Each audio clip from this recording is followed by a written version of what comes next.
Hello, everyone, and welcome back to the show. This is Reservations, and I'm Rain Whalen. And I'm Cooper Winthrop.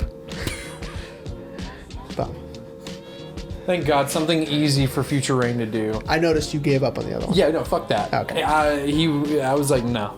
Yeah. No, I'm not even going to try. I should have put like a word not found or something like that. Instead of just 404. 404 error not found. Yeah, word. Well, welcome back, everyone. Before we get into the episode, dude, we saw Doctor Strange. We did. Not together. Not together. Yeah. This is the first time we didn't see a movie together, but we saw it in 24-hour span, and dude, that was tight. Go see it. Yeah, absolutely, go see it, and don't spoil it for people. Yeah, don't spoil it. Jeremy got something spoiled for him. I was lucky. I almost saw one and quickly clicked off. But don't spoil it for people. Look, it's cool, like, to be excited to see these things, but don't spoil it for everyone else. Yeah. You know, don't be that guy. There's big surprises, man. You know what I mean? Yeah, like, exactly. you don't want to ruin the surprises. Yeah. But I do want to say, and you said it perfectly, is, man, Sam Raimi still got it. Sam Raimi still got it. This is the best, man. He's so good. He's so good. I'm not gonna lie. I was half expecting going into this to be like, man, what if this is just Spider-Man 4? Yes, that would be cool too. Like Benedict Cumberbatch is in it for like 5 minutes, and then Tobey Maguire comes in out of nowhere. It's just Spider-Man 4 now. Yeah, it's just Spider-Man 4, and freaking Kirsten Dunst is back and everything. Oh my god! And but it was great, man. I really enjoyed it. It's just now I have so many questions, especially because Sam Raimi ending it the way he did. Yep. I have so many questions now. So many questions, yeah. But, I agree. I agree with you. I will say, so just to, so not everything has to be so, whatever. Like, okay, we talked about this. Now let's go into the episode. One more thing. I was on TikTok, and there are these guys, they're twins, and they have a podcast, and they talk about movies or whatever. Uh-huh. And they brought up something that I thought was amazing, that I had never noticed before. It's two things. Okay. They were both in the movie Seven. So pop back in your movie Seven, okay? And check this out. So there are two things. One, when they're in Brad Pitt, have you seen Seven? Yeah. Okay. I mean, it's been not all the way out, not in a while. When they're in Brad Pitt's apartment and they already had dinner, Somerset is there, and they're going over the case, right? Uh-huh. The subway comes back, and we had already established that rattles their house, right? And so right before then, Somerset asks for some wine, okay? Okay. And so Mills pours him a glass of wine. Now, he doesn't have wine glasses. He just has, like, cups, like regular glasses, right? Pours them and puts it down, and it is almost full. Okay. The glass is, because it's a nice little character development, or a little piece of his character, that he doesn't drink wine, and so he thinks it's like beer, and so you just fill the glass up all the way, and it's not, right? No, yeah. And so not. When he hands Somerset the glass and he puts it down, and they're still going over things, the subway rattles their house. Somerset immediately picks up his glass, looks at it, does a double take, and kind of cocks his head as if he's like, wait, did he fill that up all the way? It's so funny. And it's that long, right? It is too funny. So that's just a little thing I never noticed before. Okay. Here's the next one. This one's really going to blow your mind. Okay. They're in the S&M shop. Do you remember this? A little bit. That guy had already killed that prostitute with the knife strap on. Okay, do you remember this? Vaguely. Okay, so they go to the place where it was made. Okay, there's like this crazy, S&M fetish shop, and the guy is describing John Doe, who came to ask for it to be made, right? Mm-hmm.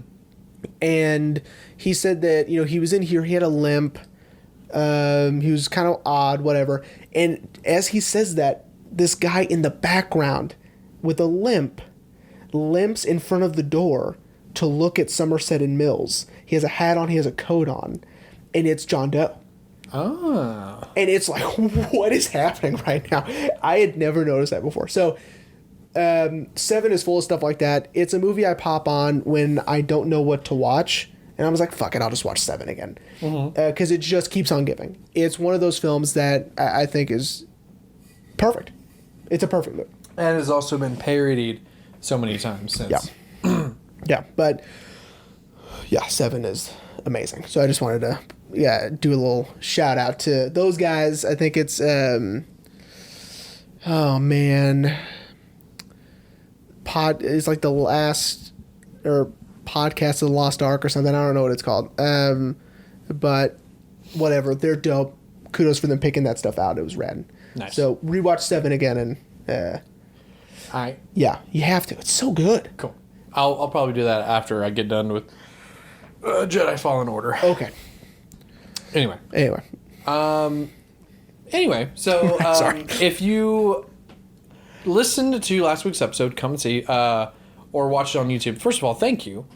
So far, Come and See is the highest viewed season 7 episode. Of course, our highest viewed episode across the board is our Shaun of the Dead episode. Of course. At 2K. What? Yeah, my guy. Holy 2,000 views. Now, that doesn't mean that everyone has watched it from start to finish. Doesn't matter. But a view counts.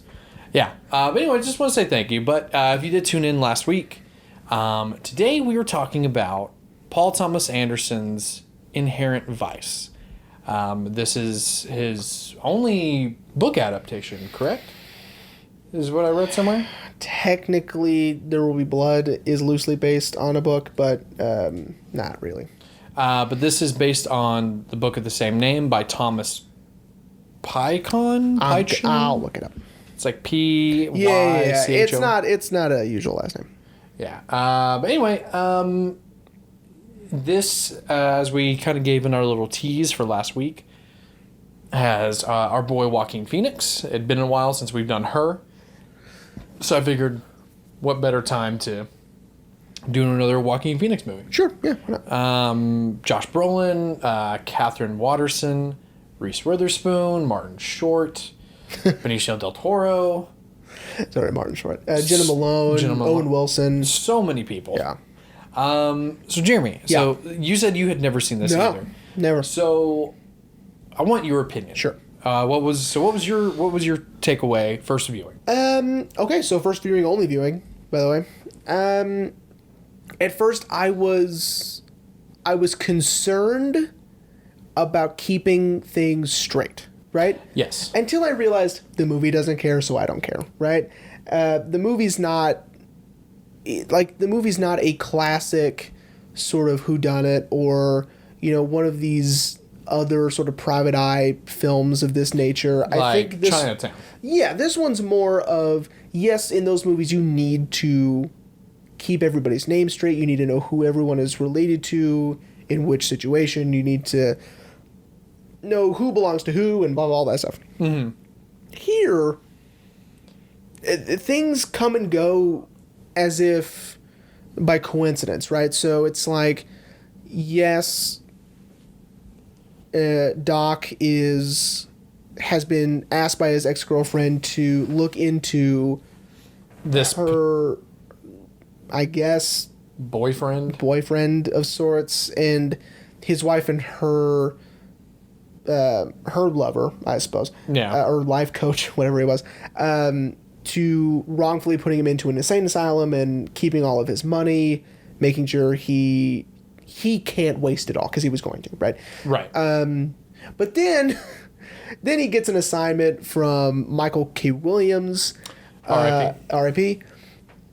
And then he gets something from somebody else, and then he gets something from somebody else, and he gets. And these are all things that, frankly, are not connected. Like these, like what Michael K. Williams is doing with the.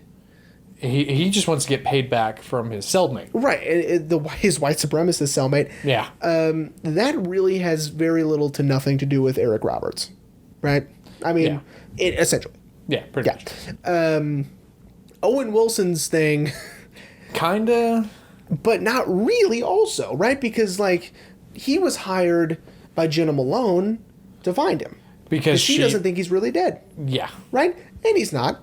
And he just so happens to be an FBI informant, a snitch, that is coincidentally in the same place as he's at, right? They're not connected necessarily. It's just a coincidence. Yeah. Right?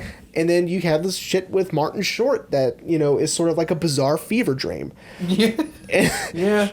While the entire time, Doc has been told, beware the Golden Fang. Yeah. And you're like, who's the Golden Fang? Well, it must be some sort of crazy underground syndicate. Not really. Not really. It's just a dude smuggling in cocaine. Yeah. And then he keeps, getting checked in on by Bigfoot. Bigfoot, yeah. Josh Brolin. Which, again, doesn't really have anything to do with much, Except that they have a love-hate relationship. Yeah. Actually, I would say a hate-hate relationship. Yeah, I would too. Yeah. And it's all just so bizarre and quirky, and everybody is unique and eccentric. Yeah. And bizarre also. And, it's once you just let go and just realize, you know what, I'm going to quit trying to... I'm not going to try to piece this puzzle together because none of the pieces belong to anything else. Yeah. And so I'm just going to watch it and it's going to be fine. And yeah. Well, when we were talking about it off mic, I told you how, I was trying to keep it all together. Yeah. But then I was just like, you know what? I'm just going to enjoy the movie. Love Joaquin. I'm just going to enjoy it, watch the movie. And I did, Yeah. But yeah, it is complicated. Yeah, I think Joaquin's performance is amazing. Oh, absolutely. I think everybody is giving a great performance. It's cool to see Eric Roberts and stuff every once in a while because you're like, oh, yeah, that guy still's around. Yeah. If you don't remember who Eric Roberts is, just watch...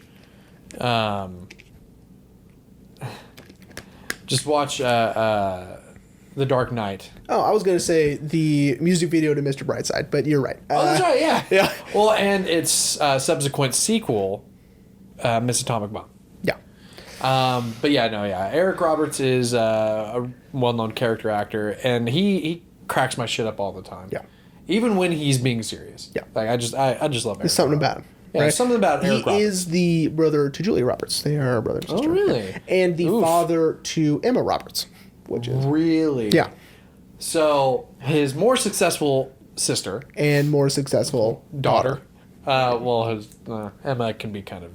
She can make some bad decisions. Well, of course. Some bad acting. Anyway. Okay, so... We can't really talk about the plot, because the plot, as we just kind of, I'm sure... It ebbs and flows. We probably just overwhelmed the audience. So I would say let's kind of talk about the characters. Sure. So obviously we need to start with Doc. Doc, yeah. Again, Joaquin Phoenix. This is probably my favorite character of his. I really thought. Fuck, I forgot his character in Her. That's okay. I really thought that was going to be my favorite performance of his. Yeah. Joker was a close second, but I think I love Doc. I think because the whole time you're rooting for Doc. You want him to solve this, and he just keeps getting thrown these curveballs and expected to roll with it. Yeah. And while being constantly not undermined, but sort of sized up. People think, oh, well, he's a hippie. He's a stoner. There's no way he can solve this. Yeah. No. But Doc is pretty smart, actually. He's doing good. Yeah. Yeah. I love it in the trailer. I'm assuming it's the actress that plays Solange narrating the trailer, where she says, Doc's not a do-gooder, but he's done good. And I think that sums up Doc perfectly. Yeah, and what's funny about her narration in the trailer, it's not in the movie. She did specific voiceover just for the trailer. Oh, that's cool. Yeah. But okay, so Doc. So Doc, like I just said, is a hippie, a stoner, living in California in the 70s, but also simultaneously a private eye, which is just a very odd combination. I agree. Private eye who's a hippie stoner. Who I was telling Ashley, I love that he technically has an office, but it's at a health clinic with actual doctors. Yeah. And I love when he walks in and he's like, doctor. And the other doctor's like, doctor. And for a second, I genuinely thought that he really was a doctor and just kind of moonlit as a PI. Yeah. But no, that doctor's office is his PI office. That is his office. Yeah. Which is so bizarre. Sorry, I'm trying to find something specific. You keep talking. Actually, I did want to point out a wonderful cameo by Paul Thomas Anderson's real life wife, Maya Rudolph. Maya Rudolph, yep. Who is the receptionist. It's so crazy that she and Paul Thomas Anderson are married, dude. I know, and this is sort of a tangent, but Conan O'Brien had Maya Rudolph on his podcast, and good on him, because I wouldn't have been as strong. At the very end, he goes, "Okay, now that we're done, is your husband there? Can we? There Will Be Blood is the greatest movie of all time. Could you tell him he's a genius?" You know. Were they doing it like over like Zoom or something? Yeah. Could you imagine? Did he like poke his head and be like, "Oh, thanks, man"? No. That would have been so funny. I mean, because you don't want to like undercut her success by talking about his, but his is his is just astronomical. He is one of the greatest film directors of this or any generation. And much like Fincher, well, no, not Fincher. Well, he writes his own movies, correct? Writes and directs his own movies. Mm-hmm. Yeah, Licorice Pizza is on my watch list. Yes, I'm very excited to see it as soon as it comes out. Yeah, it should be coming out soon. Couple weeks. Yeah. Okay, so back to Doc. Right. So Doc, like we've been saying, he has all these curveballs kind of thrown at him. With Michael K. Williams telling him like, "Hey, I need you to find my Nazi ex-cellmate. He owes me money." Then we have Hope, Jenna Malone, saying, "You need to find my husband. I know he's alive. Everyone says he's dead." Yeah. And then he's got Jade from the massage parlor. Yeah, that's not what I was going to call it, but that's cool. Oh, well, I'm going to be... gonna be nice. I understand. Was not expecting that. I wasn't. I was... The whole time she kept saying the specials, I thought it was like a restaurant. And then I was like, oh no, it's not. It is not. But she's telling him about how, he needs to beware of the Golden Fang. And then he's got his buddy, Benicio del Toro, Sanch? I think it was Sanch. I'll find it. Truthfully, Benicio del Toro was just playing his character from Fear and Loathing. Pretty much, yeah, Sancho. Yeah, he was. That's the first thing I thought about. Oh, he's a lawyer in this one? Yeah, he's pretty much his character from Fear and Loathing. Pretty much, yeah. Just not completely whacked out on drugs. Yeah, he's just a weirdo. Yeah.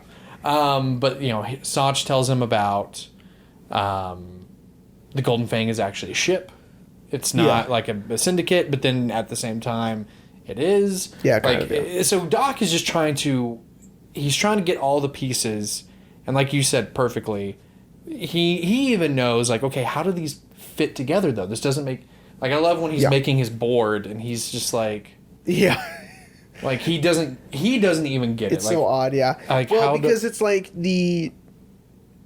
and Solange does mention this in her narration about vertical integration with the Golden Fang, with the dentists providing all of these people with drugs that will rot their teeth, and then it brings them into the dentist, and then and that, you know what I mean? And then the rehabilitation center also. Yeah, it's like it's just a cycle of them just making money, right? Is all it is. And Martin Short is a cartoon character, and I love it. Yeah, and I when I saw him in the trailer, I was expecting him to have a very little role in the movie, which he does, but he's Martin Short the whole time. Yeah. Like, I love when you think that like Doc is caught, and he's like, well, here, let's do a little bit of this together. And I'm like, oh, they're gonna just flat out do drugs together. Yeah, and he's it's not that, Martin Short's character is like on the inside and is trying to protect. He's part of the party, right? Like he's just like, whatever, man. But of course that's his undoing. Right. Yeah, but anyway. So okay, let's take a pause on Doc. And let's go to Catherine Watterson's character, Oh, fuck. Shasta. Yeah, Shasta. Shasta. I have mixed feelings about Shasta. Yeah. Yeah, because when we first meet her, since the movie is a neo-noir film at the core, we were led to believe she's our femme fatale. Mm-hmm. And I mean, yeah, she kind of is. Sort of. But as the movie progresses, we realize she's kind of the worst person. And not in a way you'd expect. She's just like, she's sending him on these wild goose chases and then like... Pretty much, yeah. Yeah, and then just comes back and be like, hey, what's up? Yeah, because, so we should mention, we meet Shasta at the beginning of the movie, like, which I love. I love the movie just goes and we start. And then she's gone the rest of the movie, except for flashbacks. Yeah. But she's gone. And, of course, Doc is not only trying to work the case that she gave him, but also, okay, where's Shasta? Is she hurt? Is she... And I love that Bigfoot kind of fucks with him. It's like, she's gone, man. Like, yeah. Like, she's gone. And he's like, well, what do you mean she's gone? And he's like, well, she's disappeared. She's gone. And he's like, can you be a fucking professional, please? Because, of course, Doc assumes, oh my God, she's dead. Right. But no, she's not. She's just gone. She's gone. Yeah. And then she just shows up out of the blue, like, just went to go hang out with some friends. Yeah, like, hey, very Bunny Lebowski move. Yeah. Well, this movie gets compared a lot to The Big Lebowski. Really? Yeah. Was the book written after The Big Lebowski? Oh, yeah. Okay. The movie was written in 2009. No, I'm saying the book. The book was in 2009? It was written in 2009. Oh, no, well, yeah, way after The Big Lebowski. Yeah. But see, where that is not really a neo-noir movie, it's just a Shaggy Dog story. Pretty much.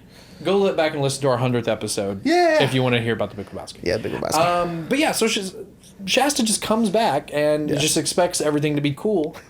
And as we were talking about off mic, really fucks with Doc. Yeah. Coercing him into having very angry sex with her. Yeah. Because why? We don't know. She just does. Who knows?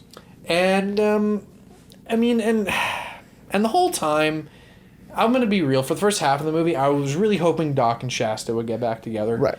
And they kind of sort of do. Not really. Not really. The movie does not... She says it herself. Yeah. Well, she says it herself and then he says it. Right. But, yeah, the movie doesn't really have a happy ending. It just has an ending. Right. It just stops. It just ends. Yeah, man, so what was your opinion of Shasta? Yeah, Shasta's no good. But, you know what, man, Shasta is sort of like a modern day take on femme fatales. Okay. Where it's not like she's in on it necessarily. Yeah, she's who brings our hero into this. Yeah, she brings him in, but then sort of lets him crumble while she disappears. And then comes back to sort of pick up the pieces enough to keep him going, right? Yeah. So he can, fall apart again. I think is really it's sort of more passive than it is active. In her case. Yeah, especially with again great writing and direction from Paul Thomas Anderson and great acting from Joaquin and Catherine. Because at the beginning of the movie, you feel for Shasta. Because, Solange's narration is saying how, Doc has never seen her feel sorrow or feel this way about anyone other than herself. Mm-hmm. And that's what kind of propels Doc to, all right, I'll help you. I did read a review that said that it was just like one line that was like, and Solange, who I'm 90% sure isn't a figment of his imagination, Oh, yeah. Because, it sort of feels that way at times. And I like that he wrote that in because I was like, oh, that kind of makes sense. Yeah, because Solange, okay, here, let's just talk about Solange for a second. Yeah, she does kind of show up. She's in the movie. She's not just narrating the movie. Yeah, she's in the movie. But she does sort of pop up here and there. And it does seem like only Doc can see her. Kind of. I mean, if we go back, I'm sure that's not true, but... No, because, in the flashback, it seems like Shasta is interacting with Solange. And even Shasta says, Solange knows stuff. Yeah. So it's not like either she's feeding into his delusion or she's real, right? Yeah. I think that it's too easy to say she's not real. I think that's lame, but I like the idea of him being like, I'm 90% sure she's real. She's real. Yeah, I like that. Well, I did read that in the book, Solange is like only in a couple pages, but it was Paul's decision to be like, you know what, she needs to be the voice of this movie, which I think is a smart move. Well, what I also like is sort of like this past tense narration becomes present tense every once in a while. Yeah. And she is almost interacting with Doc in the moment via voiceover. Yeah. Which is odd, but I liked because, it sort of disorients you because Doc is never sober anyway. So yeah, like towards the end of the movie when Bigfoot, quote unquote, rescues him from Adrian and Puck, she's like, doper ESP, Doc. Yeah. Like almost saying like, hey, like use your fucking brain. He planted drugs in your car. Yeah. So yeah, it does kind of disorient you, but yeah. I still really like the narration. Oh, I love the narration. I think that... And I love it, just like what you love, is it doesn't spoon feed us. No. This is not expositional narration necessarily. Yeah. It is and it isn't, because it is, but she's not giving you enough information. She's giving you information as if she's at a party and she's like, oh, you want to know this thing about Doc? Dude, let me tell you this thing about Doc. Right? Like she's almost like half drunk and a little high, and she's like, oh, let me tell you this about, you know what I mean? Like that's what the narration feels like, which is what the movie feels like. And what, this time and this city and... Doc and everybody, it just feels like there's a haze, over everything. Yeah. Okay. So we've got to talk about Bigfoot. Sure. Dude. I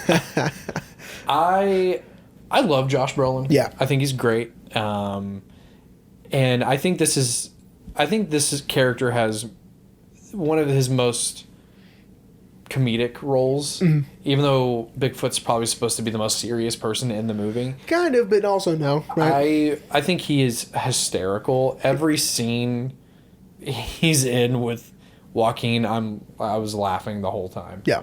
Like when we first meet Bigfoot, and he's fingering himself. Yes. To egg Doc on about like, oh well, maybe your girl was, with Glenn and Doc's like, can you stop? Don't do that. It's so funny. And then he fucking is like deep throating the frozen chocolate bananas, man. Like it's so good. At first I was like, is that like ice cream? What is that? But he keeps eating them the whole movie. I know, it's so funny. But Bigfoot is a really weird sort of enigma. Yeah, because he's a lieutenant, right? He's a lieutenant. Right? Yeah, I think so. I believe he's a lieutenant. I think that's right. And I love how yes, Lieutenant Detective Christian Bigfoot, whatever. Jorgensen, or whatever. Whatever his last name is, yeah. But I love how he makes a point to tell Doc that he's a Renaissance cop, like, which means I'm an expert in everything. But Doc will see him on TV. Now, that I wasn't sure was an hallucination or not. Because... Yeah. It just felt very Paul Thomas Anderson, that scene, by the way, with Josh Brolin, I guess it's Bigfoot, trying to sell, what was it? Well, first it was houses. Yeah. And then he saw him in a show later on. Oh, that's right. That's right. So it's gotta be an hallucination. Or, he's got, other things going on, but I don't think so. I know, because that's what I thought, like, especially when Doc sees him in the show, I'm like, wait, did Bigfoot say that he was doing this on the side? Yeah, acting? I don't remember that, yeah.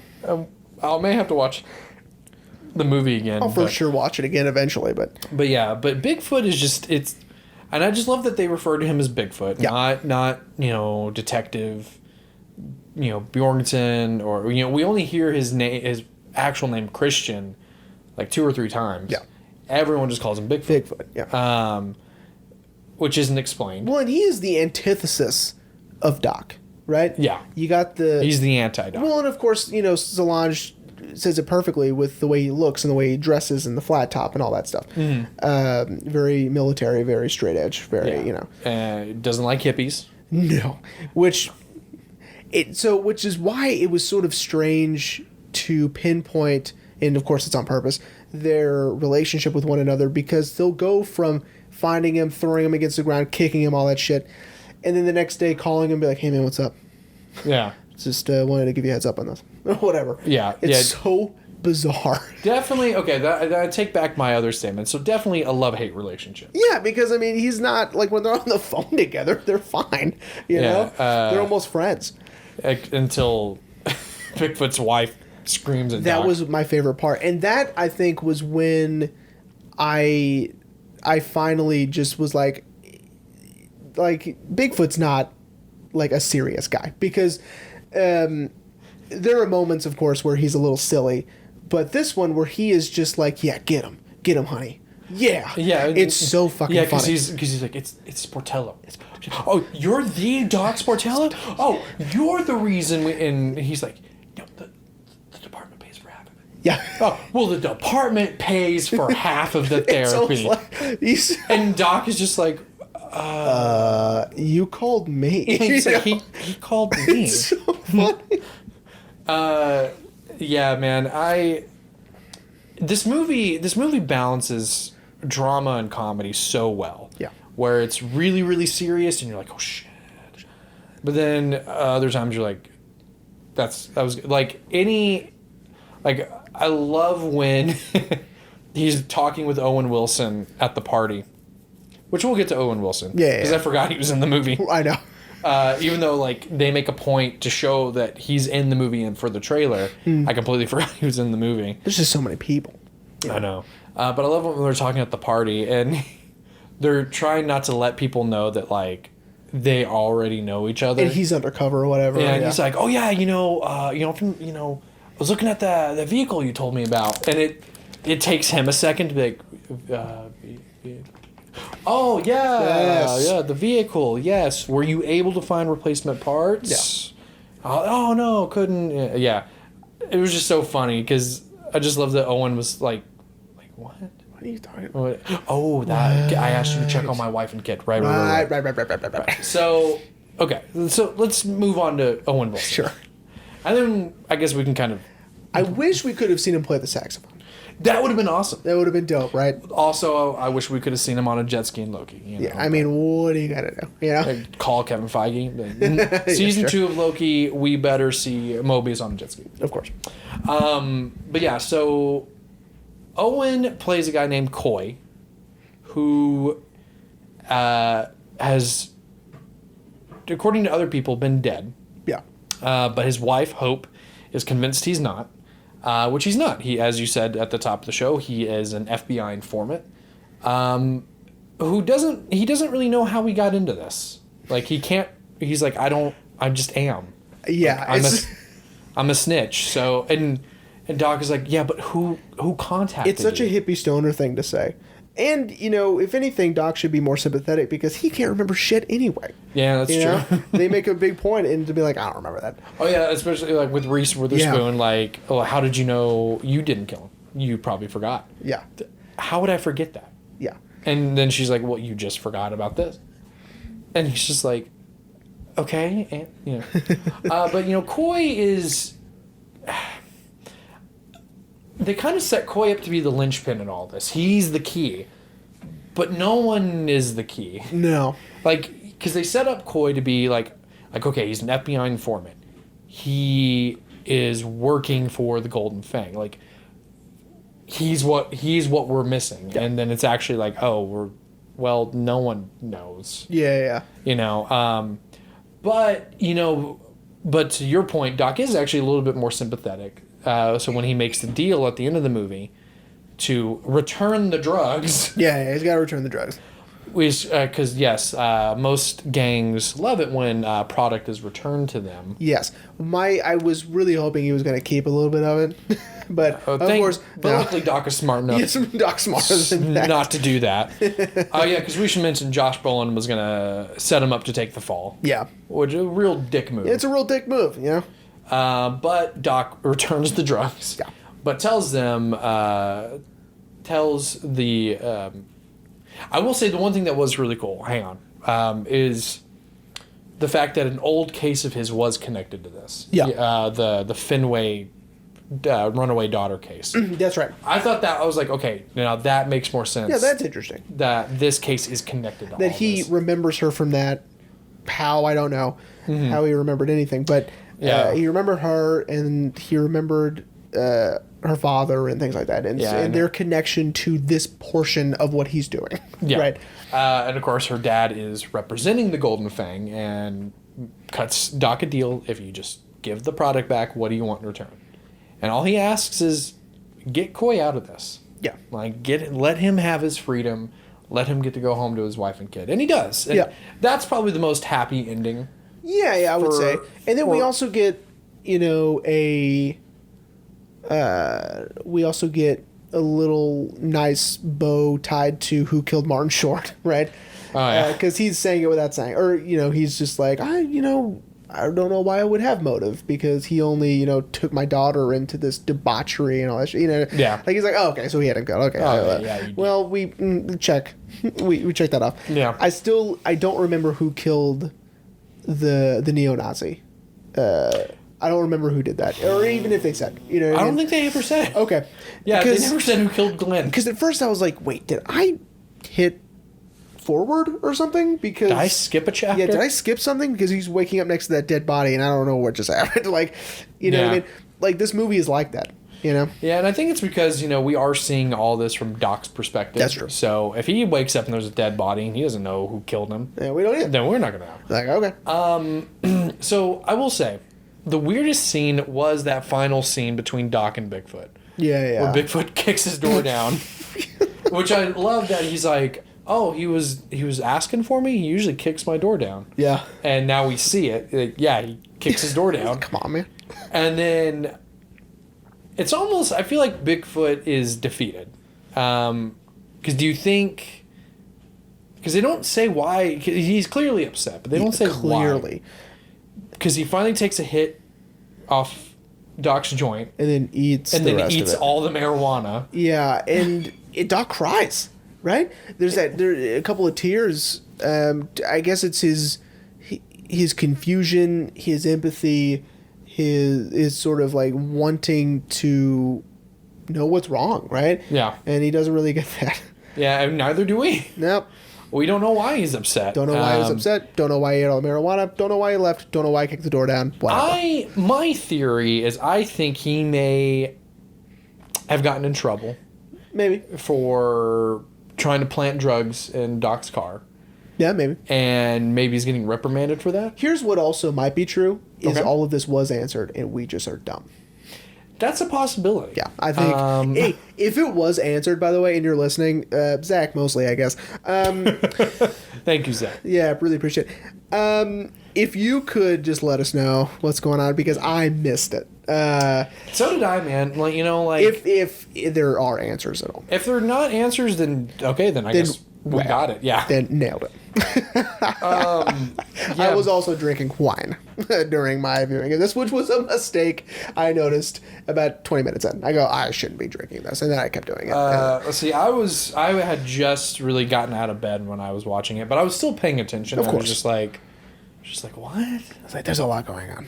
There's too much going on, and my brain is not fully awake. It makes Tinker Tailor look super simple. I'll tell you that right now. Yeah. Jeremy said to me off mic, you told me if I figured it out, you would be like, I'd be like, damn it. You're lying. Yeah, no way. Yeah, no, so Tinker Tailor, that I was able to figure out. Yeah, but this, oh my God. This was like, whew, I don't know. They should play this for fucking, Gary Oldman and be like, all right, now you figure it out. Yeah, you figure it out, Gary Oldman. Gary's like, what? I don't know what the fuck is going on. I don't know what's happening. This is the first film adapted from a novel of Thomas Pease, by the way. Nice. Don't know how to pronounce his last name. I looked, so Thomas P. it is. I was talking to Ashley about it. I was telling her about how, critics really loved the movie, but did criticize how complicated the plot is. And she told me apparently that's how Thomas's writing is. Because I did read that Paul Thomas Anderson did adapt this pretty much verbatim from the book.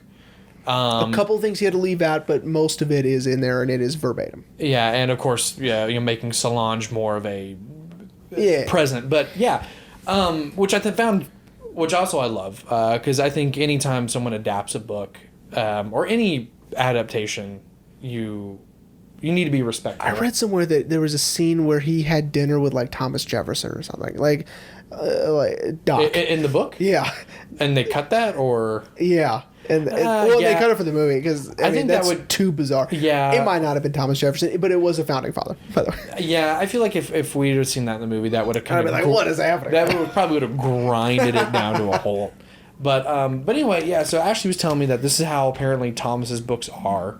So if you never read the book Inherent Vice and you watch the movie, then the movie will be very close to the book, and but it makes me, I'm going to be real, kind of what I was talking about last week is I do want to read the book, and I want to read the book so much more if it's this complicated. I know. To see if I can figure it out. Edgar Wright, whom we love. We love Edgar Wright. Jokingly called the movie Inherent twice because you have to watch it more than once to understand it. And so, okay, I want to talk about the title. Sure, yeah, I have it up. Because they say the movie... The title of the movie in the movie. Mm-hmm. That's the name of the movie. That's the name of the movie. Thank you, thank you, Pitch Meetings, for ruining that now. I know, and then it's like Peter Griffin going, there it is. They said it. They said it. But yeah, so the title, Inherent Vice, is spoken by Shasta to Doc, because she said that they called me an inherent vice. And he was like, well, what does that mean? And she says, I have no idea. So here's what it means. So what does it mean, Jeremy? The tendency... the tendency in physical objects to deteriorate because of the fundamental instability of the components of which they are made, as opposed to deterioration caused by external forces. So it is basically deteriorating because of what you're made of. Not because of something else. It's deteriorating because of what is you, right? So it refers to not only Doc and the other characters, but also the city and the political climate and just the world they're living in, right? Yeah, because they're living in the 70s. You know, Nixon's president right now. Fucking Nixon, bro. Dude, I love that Owen Wilson's character fucking... protests at a Nixon rally. That's like on TV, and he's like he's an informant who should be in hiding, and they got him on TV. That's step one for being an undercover informant is don't be on TV. Don't be on TV. Yeah. Don't get your picture taken. Don't be on TV. I love the Doc is like, what the fuck? Yeah. That was so funny. But it's because of Reese Witherspoon that's when he learns that he's an informant. Yeah. She's like, oh no, he's an informant. Yeah, no, he's with us. Like, and he's like, what? Like, ugh. God, that makes no sense. I know. And again, it's sort of like Doc starts to do one thing and then gets pulled all sorts of different directions, and especially when he finds out, like, oh wait, that's what that is. Oh, shit. You know, it's almost like I thought I was looking for a missing person, and he's been an informant this whole time. You know, yeah, it's like 2 steps forward, 3 steps back. Yeah, pretty much for Doc. He starts to figure it out, and he's like, wait a minute, and he's got to reel it back and go back to step 1. And then someone else says, oh, by the way, can you do this for me? You know, like damn it. He's essentially is he the only person in that town that does this? I know, apparently, he's essentially an errand boy. Pretty much. It's like I refer to it as like the video game trope of errand boy. Like Assassin's Creed is well known for it, that you have to go do this, and then this person wants you to go here. And that's all Doc is. He's just an errand boy. So the thing about Doc that I think I loved the most, that made me laugh the hardest, was his notes. Did you see his notes? What he's writing down? They would say something, and he would just write something Spanish. Like, what? You're not going to remember what that means. You know? I know. It's so funny. Or no hallucinations. Yeah, no hallucinations. Right? And, it's... what was another one? Paranoia alert was one of them. Yes! Yeah. Yes, when he's talking to Michael K. Williams, he's like, paranoia alert.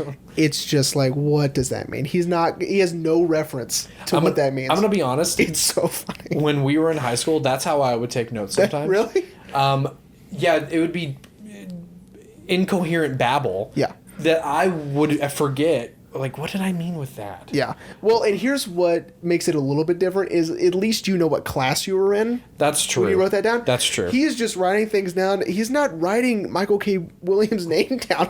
Yeah, over it. Yeah. It's just his little red notebook. Just a little page. Something Spanish. What? It was so bizarre, and I loved it. I loved everything about that. That was just too funny to me. Dude, and again, I think the reason why I love this performance by Joaquin is just like with Josh Brolin. I think this is his most funny. Like Doc has just this fantastic comedic timing. Yeah. That I don't know if Joaquin brought to the role or it's just how good Paul Thomas Anderson's writing is. I think that's probably it. And Thomas Pete, right? Because again, this is mostly verbatim. Yeah. Another part that made me laugh super hard. I know we keep jumping around, but so does the movie. The movie jumps around. Is when his like the kid, the assistant comes in with the steering wheel. And he's like, is that my steering wheel? Is that my steering wheel? And it's like, sorry, man, I don't know how to drive. And I don't know, man. And he's like, oh. And they just had the conversation like, you do realize this is a manual, not an automatic, right? He's like, oh yeah. And I love the and so forth. And it's like, yeah, man, I got it. And then he just goes back with the steering wheel. I was like, oh shit. That made me giggle. One of my favorites, and they show it in the trailer, which makes me laugh, and it made me laugh, is when he's talking to Hope, and because she was strung out on heroin when her and Owen Wilson's character had a baby, the baby didn't look too good. And I just love when she hands Doc the picture, and he's like, ah! Mm-hmm. I'd forgotten about that. Dude, that made me laugh so hard, like in the trailer. Because, of course, the trailer makes you think that he's looking at a picture of Mickey Wolfman, Eric Roberts. Right. But it's actually a baby, and he's just like, ah! Mm-hmm. He couldn't help but, like, he couldn't hold it back. Yeah. It's just, holy, and her teeth, too. Oh, yeah. I couldn't see it until she lifted her lip up, and I was like, oh, those are dentures. Like, oh, Jesus. Ugh. Those are gigantic. I know. I was like, does Jenna Malone... At first, I was like, does she have that big of a teeth? I didn't remember her having such big teeth, but I like that she finally mentioned it, like my teeth. And I was like, oh, okay. Oh, okay. Thank God, because I was staring at them the entire time. Yeah. But yeah, man. This was a wild ride. It was wild. When I told Mom we were going to do it, and she's like, oh, you're going to love it. And then when I called her today for Mother's Day, which shout out to... Oh, it's Mother's Day when we're recording It's Mother's Day as of this recording. Yeah. When the episode comes out, it'll be past Mother's Day, so we hope everyone had a great Mother's Day. Yeah. Hopefully you called your mom and told her Happy Mother's Day. Yeah. But when I called Mom today, and I was like, yeah, I finished Inherent Vice, and she was like, oh, what did you think? And I was like, I liked it. Yeah. It was just very complicated. Yeah. And she was like, yeah, it's a little complicated. Kayla and I used to have a joke about The Big Short, where... Oh, that's on my list. Yeah, where we would go, hey, did you see The Big Short? She's like, yeah. It's like, what'd you think? He goes, oh, man, I really liked it. It was great. He goes, okay, cool. What's it about? He goes, I don't know. Because the housing crisis and all that shit is so complicated to me, and it's so over my head that you're just like, what's it about? That's why. So that was going to be one of the picks last week before I picked this one. Yeah. But when I watched the trailer, I was like, oh god, it's about the housing market. I'm going to need time. But for it that. is. It's not meant for the audience to know exactly what they're talking about. In fact, it's the opposite. They expect you not to know anything. Well, it's from Adam McKay, so. Anyway, so Jeremy, right. Are you ready to wrap up? I am. I thoroughly enjoyed this movie, and again, it's hey, did you see Inherent Vice? Oh yeah, I did. Oh, what'd you think? Oh man, I thought it was great. It was so. What's it about? I don't know. Yeah, 100%. Pass. I mean, it's a great movie. Yeah. The cast at the top of their game. Yeah. PTS also, or PTA. My bad. Also killing it. Fuck, was it complicated? Yeah, we are doing one more Paul Thomas Anderson this season. Is it on my list? No, it's on mine. Yeah. Which one is it? It's Phantom Thread. We're gonna do Phantom Thread. Ooh. Yeah. We're gonna do Phantom Thread eventually. That Daniel Day-Lewis's final movie. Yeah. After he said he was gonna retire after Lincoln, and then PTA was like, "Hey, my man, you got? Oh no, I don't care. I'll do it." Yeah. D-Day. DDL. Yeah, that dude is the best. Dude, shout out to the Crucible. Sure. So in high school, we did a whole like month-long report on that. Yeah. So we read the book. Yeah. Watched the movie. Yeah. Which of course being the only cinephile in my English class, I was like, it's Winona Ryder right there. Oh, it's Winona Ryder, homie. Was that D-Day? Dude. You guys see my left foot? You guys? Yeah. Fucking out of all of his movies, you picked my left foot. Yo, have you guys seen my left foot? And I was like, dude, shut the fuck up. Oh my god. Jesus. Oh man, that movie's a masterpiece. You got. Oh my god. Okay, so eventually we'll do that one, but we'll do Phantom. Yeah, I can't wait. Yeah, but Inherent Vice, man, I also in the review, I was reading that of course it was Ebert's page, but it wasn't Ebert because he had died by then. Yeah. But they had said that a lot of Paul Thomas Anderson's movies like Boogie Nights or Magnolia get compared to Robert Altman a lot. Okay. Just by, the way the stories interconnect and things like that. It's a bigger world, right? Yeah. He said this is the most Altman-y movie he's done because of its its size, especially with how many people are in it, which is a very big Robert Altman thing to do, is put 100 people in there and they're all talking at the same time. But I think also because it's complicated. Yeah. Also, what I mean? It's not following a movie like trajectory. It's following obviously it's a literary trajectory as well, but I would say also a life trajectory because these things don't interconnect, and of course our brains are trying to be like, well, they must be because they're showing it to me, but they aren't, and that's just how it goes, Yeah, definitely. I'll have to watch it again and maybe try to connect the dots. Maybe. Actually sit there with a notebook and be like, all right, so okay. Again, we are absolutely probably wrong. They are probably connected. I know. Or lots of information was given and lots of answers were given and we're just dumb. Or I'm just dumb. I don't know. But who knows? So, all right, Jeremy. So what do we talk about next week? Cool, man. I'm really excited to tell you. Thank you for asking. You're gonna be so excited. You just got the Wong Kar-wai set. I did. We are doing In the Mood for Love. Fuck yeah. Next week. Fuck yeah. Can't wait. Again, seeing Everything Everywhere All at Once. There are some little nods to Wong Kar-wai, and especially In the Mood for Love in there. And again, my very favorite YouTube channel, Cinefix, talks about it all the time. It is their favorite romantic film of all time. With good reason, I'm told. So yeah, I'll hopefully Future Rain will put up a picture of the Wong Kar-wai Criterion set. Yep. That Jeremy and I both have, and I was really excited. Yeah, we shelled out the cash for that. We had to. Oh, 100%. Yeah. If you do, definitely get it on Amazon. It is hella cheap on Amazon. Right now. Yeah. Right now. Do it right now. But like we were talking about off mic is. All the movies on your list that had a Criterion release I wanted to get. And I could have gotten In the Mood for Love separately. Could have. But I decided, you know what? I'm just going to get the whole set. Got to. And to kind of get ready, because I've never seen any of Wong's films before, I wanted to get ready, so I watched the first one in the set, which was his directorial debut, As Tears Go By, which was an adaptation of Martin Scorsese's Mean Streets. That was awesome. Yeah. Like, it was very visceral in a good way. Like, not a bad way. Visceral is, usually associated with bad. But it was very visceral in a good way. The camera was amazing. The story was great. Mm-hmm.